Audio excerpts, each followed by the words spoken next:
NASA ने एक दिन बहुत एडवांस टेलीस्कोप बनाया और एक विवाद चल रहा था कि हर वो शख्स जो ये कहता है कि सूरज बीच में और पृथ्वी घूम रही है वो एंटी क्राइस्ट है ना। उनको हाउस अरेस्ट करते थे, कईयों को सूली पे टांग दिया। एक नाम है गलीलियो और ऐसे और थे।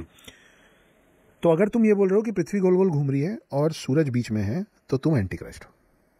ठीक है, उनका मानना था कि पृथ्वी सेंटर में है और सूरज आसपास घूम रहा है। ठीक है, वो एंटी क्राइस्ट था। ये कुछ अभी की बात, हाँ, 1000 साल पहले अभी की बात है। ठीक है, उसके बाद ये नासा बना, एक एडवांस टेलीस्कोप बनाया गया और फिर उन्होंने बताया कि नहीं बहुत सूरज बीच में है, पृथ्वी घूम रही है। और सिर्फ पृथ्वी नहीं घूम रही है, there are 8 more planets, total 9 planets हैं।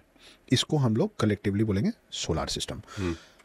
हर वो शख्स जो आपको और मेरे को गलत साबित करने की कोशिश करेगा, उनसे ये पूछा जाए कि क्या सच में आपको लगता है कि सोलार सिस्टम वर्ड बनने के बाद सौरमंडल शब्द बना, या 9 ग्रहों की पूजा हम लोग नासा के बनने के बाद शुरू की है?